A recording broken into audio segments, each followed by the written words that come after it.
నాలుగేళ్ల ఉక్కు పోరాటం ఫలించింది. ఇటు ప్రభుత్వం అటు కార్మికులు చేసిన ఉద్యమ తీవ్రతకు కేంద్రం దిగివచ్చింది. 32 మంది ఆంధ్రుల ప్రాణత్యాగంతో ఏర్పడ్డ విశాఖ ఉక్కు ప్రైవేట్ చేతుల్లోకి వెళ్లకుండా ఆగింది. నష్టాల ఊబిలో ఉన్న ప్లాంట్ను లాభాల్లోకి తెస్తామన్న కేంద్రం 11,000 కోట్ల భారీ ప్యాకేజ్ కూడా ప్రకటించింది. దీంతో రాజకీయ పార్టీల మధ్య క్రెడిట్ వార్ మొదలైంది. స్టీల్ ప్లాంట్ అమ్మకం తమ వల్లే ఆగిందంటూ ప్రకటనలు గుప్పిస్తున్నాయి. రాజకీయాలను అటుంచితే ప్లాంట్ ప్రస్తుత పరిస్థితి ఏంటి? అప్పుల ఊబిలో ఉన్న విశాఖ ఉక్కు కర్మాగారానికి ఈ ప్యాకేజ్ ఊపిరిపోస్తుందా? Visakha steel plant for no sale. లాభాల్లోకి తేవడమే లక్ష్యమన్న కేంద్రం. విశాఖ ఉక్కుకు ఇక మంచి రోజులేనా? ప్రస్తుతం ప్లాంట్ పరిస్థితి ఏంటి? అటు అప్పుల భారం, ఇటు ప్రైవేటీకరణ ముప్పు. మెడపై జంట కత్తుల్లా వేలాడుతున్న విశాఖ స్టీల్ ప్లాంట్కు బంపర్ ఆఫర్ ప్రకటించింది కేంద్ర ప్రభుత్వం.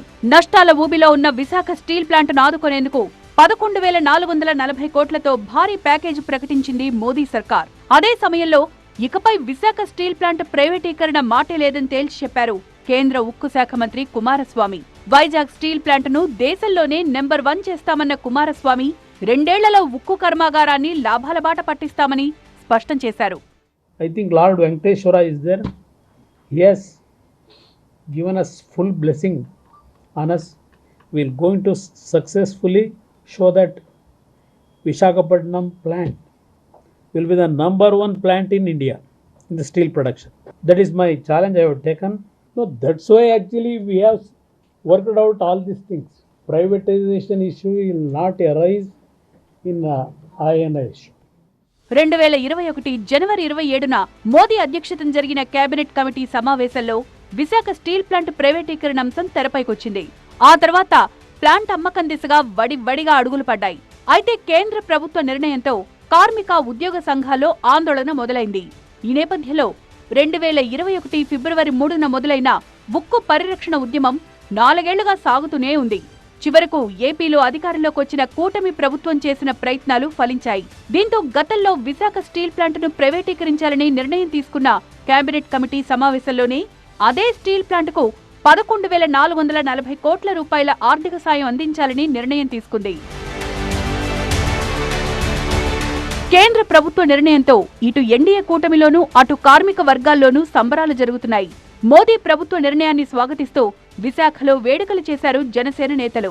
జనసేన పార్టీ అధినేత పవన్ కళ్యాణ్ ఫ్లెక్సీలకు పాలాభిషేకాలు చేశారు. పార్టీ కార్యాలయం బయట బాణాసంచా పేల్చి స్వీట్లు పంచుకున్నారు.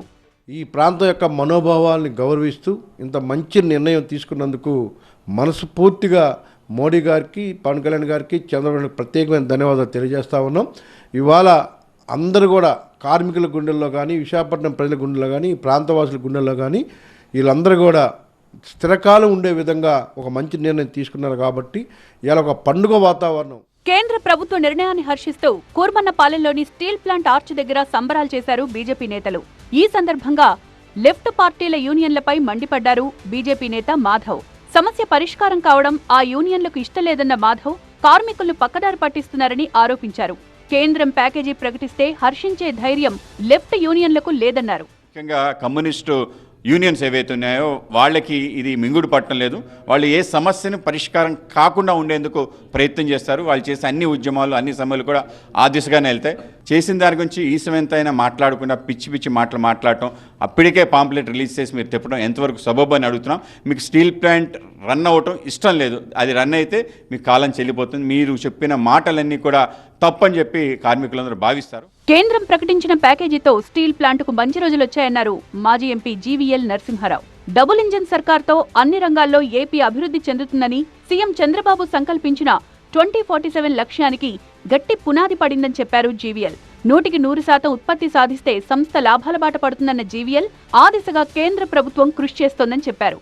ఈ రివైవల్ ప్యాకేజీ కారణంగా ఈ నెల నుంచే 2 బ్లాస్ట్ ఫర్నేసులు 100% సమర్థవంతంగా పనిచేయటానికి, ఆగస్టు నాటికి 3వ బ్లాస్ట్ ఫర్నేస్ కూడా పూర్తి స్థాయి సామర్థ్యంతో పనిచేసి ఈ ఆర్థిక సంవత్సరంలో ఖచ్చితంగా లాభాల బాటన పట్టించాలన్న ఉద్దేశంతో సమర్థవంతంగా పనిచేయాలన్న ఉద్దేశంతో 10,000 కోట్ల రూపాయల మూలధనాన్ని అలాగే 1,140 కోట్ల రూపాయల మరి వర్కింగ్ క్యాపిటల్ని ఏర్పాటు చేయటమే కాకుండా స్టీల్ ప్లాంట్కి కావాల్సిన ముడి సరుకును కూడా మరి లభించేలా పూర్తిస్థాయి సహకారం అందిస్తామని చెప్పి కేంద్ర ప్రభుత్వం ప్రకటించింది.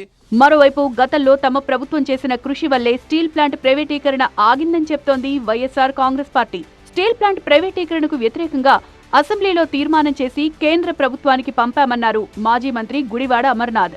అయితే ప్యాకేజీతో సమస్యలు పూర్తిగా పరిష్కారం కావన్న అమర్నాథ్ స్టీల్ ప్లాంట్కు ట్యాక్స్ హాలిడే ఇచ్చి సెయిల్లో విలీనం చేయాలని, ప్లాంట్కు సొంతంగా గన్లు కేటాయించాలని డిమాండ్ చేశారు. అన్నిటికంటే ఇంపార్టెంట్ ముందు క్యాప్టివ్ మైన్స్ అనేటువంటి ప్లాన్కి ఇవ్వాలి, సెయిల్లో మర్జ్ చేయాలనేటువంటిది ఒకటి, రెండోది ట్యాక్స్ హాలిడే ఇవ్వాలనేటువంటిది, నాలుగోది ఏంటంటే ఉన్నటువంటి ప్రభుత్వానికి సంబంధించినటువంటి ఏదైతే RINLకి సంబంధించినటువంటి ల్యాండ్స్ కేంద్ర ప్రభుత్వం పేరిట ఉన్నాయి. సో కేంద్ర ప్రభుత్వం పేరిట ఉన్నటువంటి ల్యాండ్స్ని RINL పేరు మీదకి షిఫ్ట్ చేస్తే ప్లాంట్ తాలూకు నెట్వర్త్ మైనస్ నుంచి ప్లస్ 70,000 కోట్ల రూపాయలకు వెళ్తుంది. తద్వారా బ్యాంక్ లయబిలిటీస్ కానీ బ్యాంక్స్ కొత్తగా లోన్స్ తీసుకునేటువంటి దానికి కానీ అవకాశం ఉంటాయి అనేటువంటిది కార్మికులు చెప్తున్నటువంటి మాట. అయితే ప్యాకేజీ ప్రకటన, ప్రైవేటీకరణ నిలిపివేతతో విశాఖ స్టీల్ ప్లాంట్ సమస్యలు పరిష్కారం అయిపోయినట్టు కాదంటున్నాయి పలు కార్మిక సంఘాలు. సెయిల్లో విలీనం చేయాలనే తమ ప్రధాన డిమాండ్ను పట్టించుకోలేదని CITU వంటి కార్మిక సంఘాలు అసహనం వ్యక్తం చేస్తున్నాయి. ప్రస్తుతం విశాఖ ఉక్కుపై 35,000 కోట్ల రూపాయల రుణభారం ఉందని, దీంతో సెయిల్లో స్టీల్ ప్లాంట్ విలీనంతో పాటు సొంత గన్లు కేటాయిస్తే సంస్థకు మనుగడ ఉంటుందని చెప్తున్నారు. ఈ 9,800 కోట్లతో ఈ ప్లాంట్ నడుస్తుందా? నడపగలమా? ఖచ్చితంగా నేనైతే నడపలేమని చెప్పి అనుకుంటా ఉన్నాను. ఎందువల్లంటే 6 నెలలకు నడపడం కోసం ఆలోచన చేయట్లేదు, సంవత్సరం నడపడం కోసం ఆలోచన చేయట్లేదు, 2 సంవత్సరాలు నడపడం కోసం ఆలోచన చేయట్లేదు. ఈ ప్లాంట్ మళ్ళీ వెనక తిరిగి చూడకుండా కొన్ని దశాబ్దాల పాటు ముందుకు పోవాలా. 5 దశాబ్దాల చరిత్ర కలిగిన విశాఖ ఉక్కు మరో 5 దశాబ్దాల పాటు ముందుకు పోవాలంటే శాశ్వత పరిష్కారంగా దీన్ని సెయిల్లో కలపాలి, అట్లాగే సొంత గనులు కేటాయించాలి. అయితే సొంత గన్లు మాత్రమే విశాఖ స్టీల్ ప్లాంట్ సమస్యకు పరిష్కారం కాదంటోంది కేంద్ర ప్రభుత్వం. సొంత గన్లు లేకుండానే గతంలో విశాఖ స్టీల్ ప్లాంట్ లాభాల్లో కొనసాగిందని, ప్రస్తుతం లాభాల్లో ఉన్న అనేక ప్రైవేట్ స్టీల్ ప్లాంట్లకు కూడా క్యాపిటివ్ మైన్స్ లేవని చెప్తోంది. విశాఖ ఉక్కు నష్టాల బాటలోకి రావడానికి కేవలం క్యాప్టివ్ మైన్స్ ఒకటే కారణం కాదనేటువంటి విషయాన్ని మనం గుర్తు చేసుకోవాలి. ఇదే విశాఖ స్టీల్ ప్లాంట్ గతంలో కొన్ని సంవత్సరాలు లాభాల బాటలో ఉన్నటువంటి సంగతి కూడా ఈ సందర్భంగా గుర్తు చేసుకోవాలి. అప్పుడు ఏ విధంగా లాభాలు వచ్చాయి, ఇప్పుడు ఏ విధంగా నష్టాలు వస్తున్నాయి అనేటువంటి విషయాన్ని మనం పరిశీలించుకోవాలా. క్యాప్టివ్ మైన్స్ ఆధారంగా మాత్రమే లాభాలు ఉంటాయనేటువంటి విషయంలో వాస్తవం లేదు. ఈ దేశంలో చాలా ప్రైవేట్ స్టీల్ ఇండస్ట్రీస్ ఏవైతే ఉన్నాయో వాటన్నిటికీ కూడా లిమిటెడ్ క్యాప్టివ్ మైన్స్ మాత్రమే ఉన్నాయి. విశాఖ ఉక్కు 100% కేంద్ర ప్రభుత్వ వాటా ఉన్న ప్రభుత్వ రంగ సంస్థ. 73 లక్షల టన్నుల ద్రవ ఉక్కు తయారీ సామర్థ్యంతో ఉన్న ఈ సంస్థకు 7,686 కోట్ల ఆస్తులు, 26,114 కోట్ల అప్పులు ఉన్నాయి. 2023 మార్చి 31 నాటికి సంస్థ నెట్వర్త్ మైనస్ 4,538 కోట్లకు పడిపోయింది. దీంతో మూలధన వ్యయం కోసం బ్యాంకులు కొత్తగా రుణాలు ఇవ్వడం లేదు.